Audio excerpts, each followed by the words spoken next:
We all know this principle, and it is easy to fall into the trap of overestimating ourselves or underestimating our qualities and capabilities.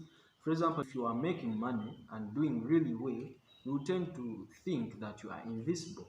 And if your opponents detect this in you, they will use it to their advantage, and then they exploit it, and in no way you will no longer be their competitor, like they will surpass you.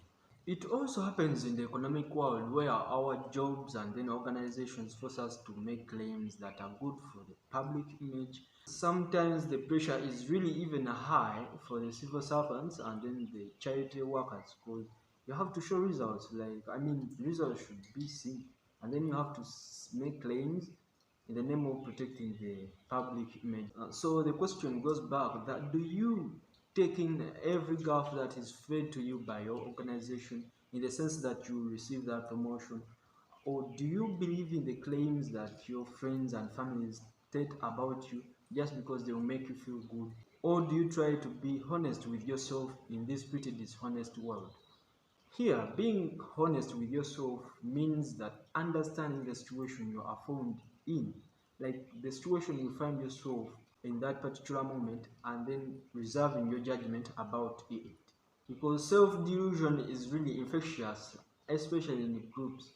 You tend to have that illusion that you are doing well or you are doing bad, yet actually you would have found out what is really going on. Am I doing well? Am I doing bad? Where am I supposed to improve, so that you correct those and continue thriving and surviving? Because the moment you know yourself and you're honest with yourself, it doesn't only increase your chances of surviving in this world, but it also helps you to develop a reputation of a good sense as you. Because people will always realize, people see, yeah, the same people that tell you you are this and this and this, those white lies, they are the same people who will sit down and be like, James is pretty honest with himself. He knows what he can and what he can't.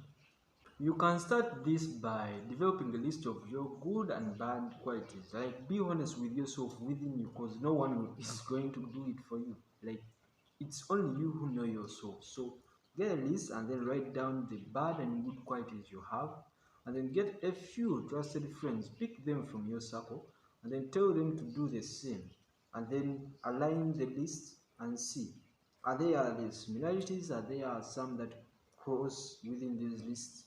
If they are, then focus on them, because that's what they see in you. Like, they have tried to be honest with you, because I assume they are your trusted friends. And then start correcting them one by one.